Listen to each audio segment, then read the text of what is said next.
Audio Jungle.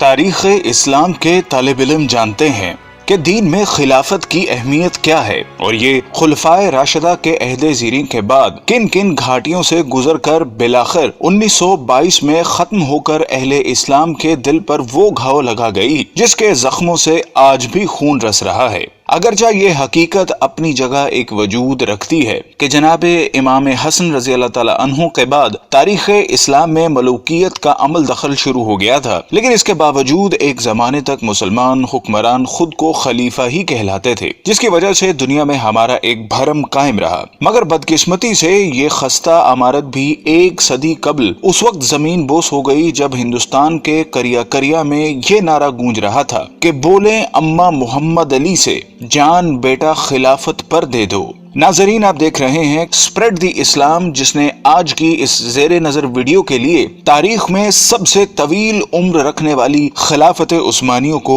اپنا موضوع سخن بنایا ہے، جس میں اس عہد کے سرسری جائزے کے ساتھ ساتھ اس معاہدے کا بھی خاص طور پر تذکرہ کیا جائے گا جو کہ اس کے خاتمے کے وقت اتحادی قوتوں اور اس کے شکست خوردہ حکمران کے درمیان طے ہوا تھا، جس کی عمر 100 سال مقرر کی گئی تھی، اور ہم جانتے ہیں کہ یہ مدت آئندہ سالوں میں ختم ہو جانے والی ہے، جس کے بعد نہ صرف عالم اسلام بلکہ پوری دنیا میں ایک بہت بڑی تبدیلی کے مواقع موجود ہیں۔ لیکن اصل موضوع کی جانب بڑھنے سے قبل ہمارے اس قافلہ تحقیق و جستجو میں نئے شامل ہونے والے ساتھیوں سے درخواست ہے کہ وہ پہلے چینل کو سبسکرائب کر کے ساتھ موجود گھنٹی کی علامت کو بھی دبا دیں تاکہ اسی نوع کی ہماری دیگر ویڈیوز بھی ایک خودکار نظام کے ذریعے آپ تک پہنچتی رہیں۔ معزز ناظرین، بنو امیہ کی حکومت کے خاتمے کے بعد 132 ہجری میں خلافت بنو عباس کا قیام عمل میں آیا، جو کہ قریب 5 صدیوں تک قائم رہی، اور اس زمانے میں بغداد نہ صرف علم و حکمت کا گھر تصور ہوتا تھا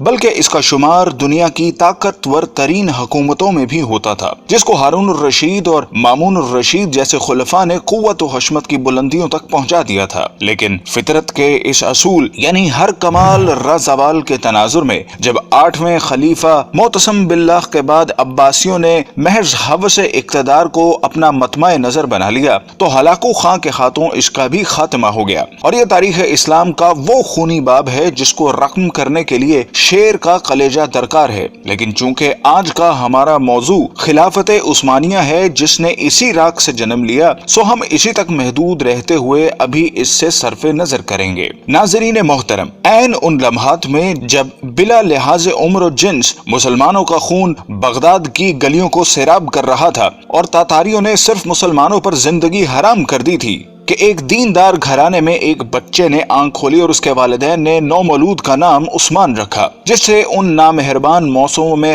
ہر ممکن حد تک اچھی تربیت کی گئی، اور جب وہ جوانی کی حدود میں پہنچا تو اس نے اپنا روحانی تعلق ایک درویش خدا مست سے قائم کر لیا، اور پھر ایک دن اس نے خواب دیکھا کہ اس کے مرشد کے سینے سے ایک چاند نکل کر اس پر سایہ فگن ہو گیا ہے۔ ساتھ ہی اس نے دیکھا کہ اس کے قدموں سے ایک درخت نے جنم لیا جو دیکھتے ہی دیکھتے نہ صرف جوان ہو گیا بلکہ اس کی شاخوں نے دنیا کے ایک بہت بڑے حصے کو بھی اپنی لپیٹ میں لے لیا ہے، اور اسی کی کوکھ سے اس نے 4 دریاؤں اور 4 پہاڑوں کو بھی نکلتے دیکھا۔ خواب سے بیداری کے بعد جب عثمان نے یہ خواب اپنے پیر و مرشد کے سامنے بیان کیا تو انہوں نے کہا، مبارک ہو، اللہ نے تمہیں اور تمہاری اولاد کو اپنے دین کے لیے چن لیا ہے۔ ناظرین گرامی، یہ 1299 کا سال تھا جب فطرت نے عثمان کو دولت عثمانیہ قائم کرنے کی قوت بخشی۔ یہ نوزائندہ اسلامی مملکت اس بازنطینی حکومت کے پڑوس میں قائم ہوئی جس کو آج ہم اہل روم کی حکومت سے موسوم کرتے ہیں۔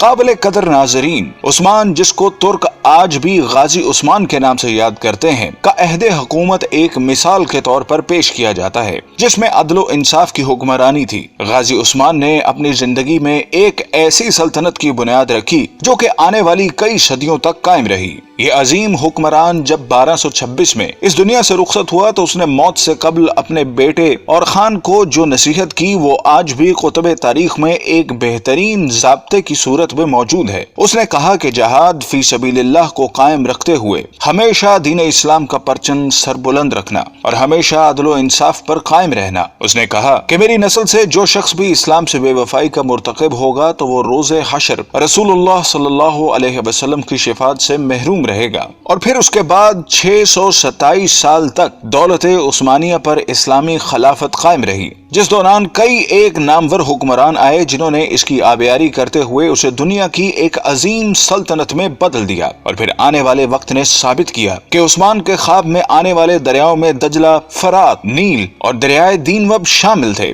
جبکہ پہاڑوں میں کوہ طور، کوہ بلقان، کوہ کاف اور کوہ اطلس تھے جو کہ بعد ازاں اس کی قلم روح کا حصہ بنے۔ ناظرین گرامی، جیسا کہ ہم نے عرض کیا کہ 1922 میں اس وقت خلافت عثمانیہ کو ایک بین الاقوامی معاہدے کی روح سے ختم کر دیا گیا، جس کے بعد اسلامی حکومتی مرکز کی چھتری سے نکل کر علیحدہ علیحدہ تشخص کی حامل ہو گئیں۔ لیکن ہم میں سے بہت کم لوگ ایسے ہیں جو اس معاہدے کے بارے میں آگاہ ہوں، جن کی تفصیلات ہم آپ کے سامنے رکھ رہے ہیں، جن کو جاننے کے بعد ہمیں امید ہے کہ آپ دنیا کے موجودہ حالات اور اس میں عالم اسلام کے حالت زار کے بارے میں بہتر تجزیہ کر سکیں گے۔ جب پہلی جنگ عظیم کے بعد ترکوں کو شکست فاش کا سامنا کرنا پڑا تو اس کے بعد اتحادی ممالک جن میں برطانیہ اور فرانس جیسی قوتیں شامل تھیں نے ترک سلطان سے معاہدے میں یہ شرطیں بنوائیں جن کے مطابق سلطان کی تمام ذاتی املاک کو ضبط کر لیا گیا۔ خلافت عثمانیہ جو کہ 3 بر اعظموں پر پھیلی تھی کو توڑ دیا گیا، اور آپ اس کی وسعت کا اندازہ لگانا چاہیں تو حیران رہ جائیں گے کہ اس کو توڑنے کے بعد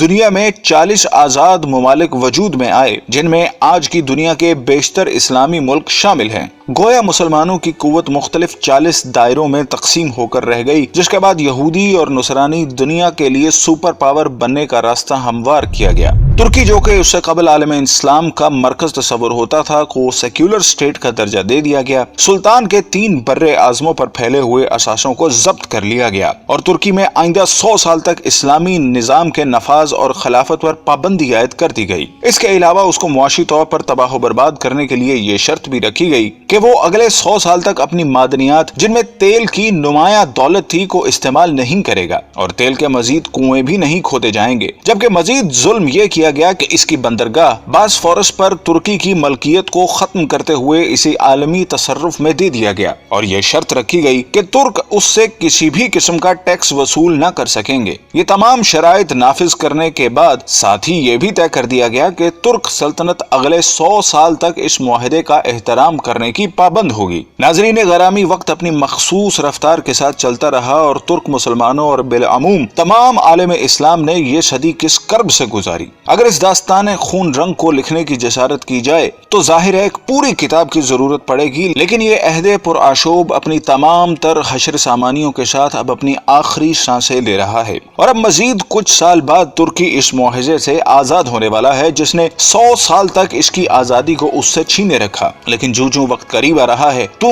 اسلام مخالف قوتوں کی راتوں کی نیند میں خلل آنے لگا ہے کہ اس معاہدے کے بعد دنیا میں ایک بار پھر نئے دور کا آغاز ہونے والا ہے، جس کی طاقتور شہادتیں ترکی کی موجودہ قیادت جو کہ مرد حر طیب اردغان کا قول و عمل دے رہا ہے۔ ہر چند کے گزشتہ 1 صدی میں ترکی کو اسلام سے دور رکھنے کی ہر ممکنہ کوشش کی گئی، لیکن اس کے باوجود حالات گواہی دے رہے ہیں کہ وہ چنگاری جس کو اغیار نے اپنی مکاری سے دبانے کی سرتوڑ کوششیں کی، وہ ایک بار پھر شعلہ بننے کے لیے بےتاب ہیں۔ بلکہ اگر طیب اردغان کے طرز عمل پر ذرا سا بھی غور کریں تو یہ بات کھل کر سامنے آتی ہے کہ برما کا معاملہ ہو یا کشمیر کا مسئلہ، سب سے پہلے مسلمانوں کے حق میں جو آواز بلند ہوتی ہے وہ طیب اردغان کا نعرہ مستانہ ہوتا ہے۔ بلکہ حال ہی میں جب امریکی صدر ٹرمپ نے پاکستان کے خلاف زبان کھولی تو اس کی مذمت بھی سب سے پہلے ترکی کی سرزمین ہی سے کی گئی، اور جب یہ معاہدہ اپنی موت مر جائے گا تو پھر حالات کیا رخ اختیار کریں گے اس کا اندازہ لگانا کوئی زیادہ مشکل کام نہیں۔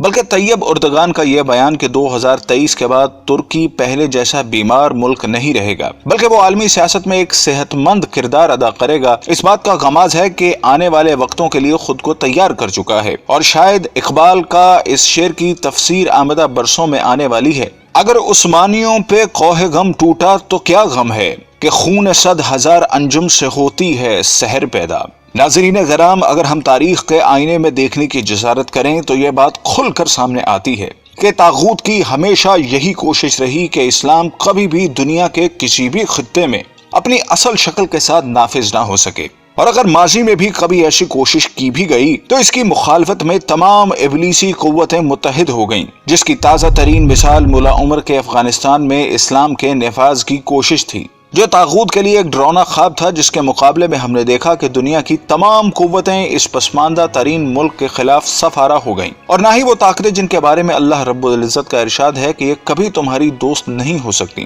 بلکہ یہ آپس میں ہی ایک دوسرے کی دوست ہیں، یہ گوارا کرتی ہیں کہ ملت اسلامیہ کبھی ایک مرکز تلے جمع ہو سکے، اور یہی وجہ ہے کہ انہوں نے اس نام کی خلافت کو ختم کر کے اپنے تئیں ایک بہت بڑا معرکہ سر کر لیا تھا، اور اس خوش فہمی میں مبتلا تھیں کہ شاید ایک صدی کی گرد تلے دبے یہ ترک مسلمان دوبارہ اپنی فطرت کی طرف مراجعت اختیار نہیں کر سکیں گے، لیکن وقت کے تیور بتا رہے ہیں کہ اب ان کا یہ خواب پورا نہیں ہو سکے گا، اور ایک دفعہ پھر دنیا میں خلافت کی بنیاد رکھی جائے گی، کیونکہ حضور صلی اللہ علیہ وسلم کی حدیث کے مطابق قیامت سے قبل خلافت قائم ہو کر رہے گی۔ قال رسول اللہ صلی اللہ علیہ وسلم تکون النبوۃ فیکم ما شاء اللہ ان تکون، نبوت رہے گی تمہارے مابین مسلمانوں جب تک کہ اللہ چاہے گا کہ وہ رہے، یعنی میں رہوں گا۔ ثم یرفع اللہ اذا شاء یرفعها، پھر اللہ اسے اٹھا لے گا جب اللہ چاہے گا کہ اسے اٹھا لے، یعنی پھر میرا انتقال ہو جائے گا، نبوت ختم ہو جائے گی، اب تمہارے مابین نبوت کی برکات و سعادتیں نہیں رہیں گی۔ ثم تکون خلافت علی منہاج النبوہ، پھر اس کے بعد ایک دور ہوگا خلافت کا جو بالکل نبوت کے طریق پر ہوگی، نبوت کے نقش قدم پر ہوگی، جو نظام میں نے قائم کیا جوں کا توں بغیر کسی بال کے فرق کے وہ قائم رہے، فتکون ما شاء اللہ ان تکون، پھر وہ بھی رہے گا جب تک کہ اللہ چاہے گا کہ رہے۔ ثم یرفع اللہ اذا شاء یرفعها، پھر اللہ اسے بھی اٹھا لے گا جب چاہے گا کہ اٹھا لے۔ ثم تکون ملکا عاضا،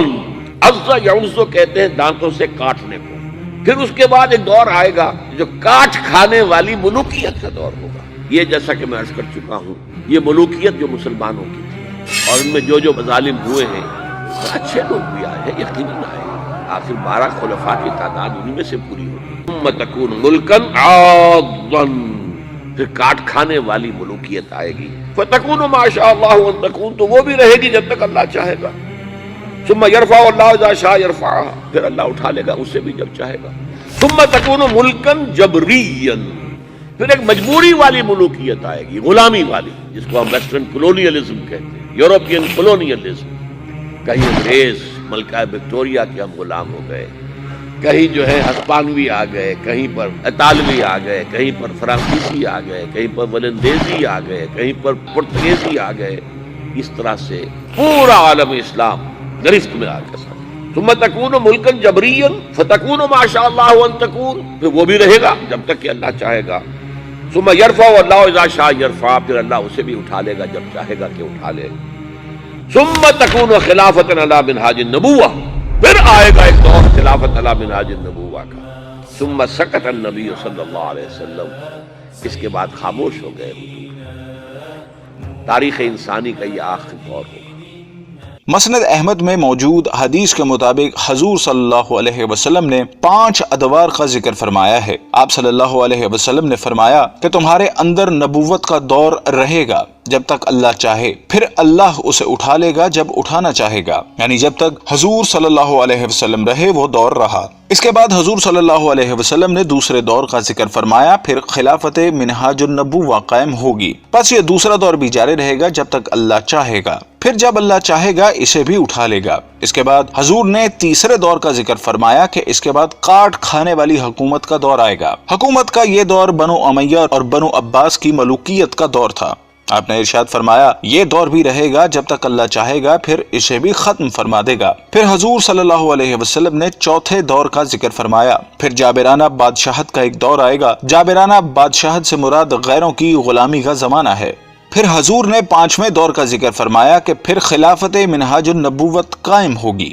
یعنی پھر پہلے ہی کی طرح خلافت کا دور آئے گا جو نبوت کے نقشے پر ہی قائم ہوگا۔ ہمارا ایمان ہے کہ وہ دور لازماً آئے گا جس کی خبر حضور نے دے دی ہے کہ آپ صلی اللہ علیہ وسلم سچے ہیں اور آپ کی خبر کبھی غلط نہیں ہو سکتی۔ ناظرین گرام، خلافت عثمانیہ کی سرزمین پر طیب اردغان جیسی شخصیت کی موجودگی اس بات کی دلالت کر رہی ہے کہ شاید آنے والا وقت ایک دفعہ پھر اس امت کو ایک جھنڈے تلے جمع کرنے کے لیے اپنی چال چل چکا ہے۔ ہماری دعا ہے کہ خدا وہ وقت جلدی لائے کہ امت کے ان زرخیز اور مقدر دماغوں کے اندر وہ احساس زیاں جنم لے سکے جو کہ اتحاد امت کے راستوں کا نقیب بن سکے۔ آمین۔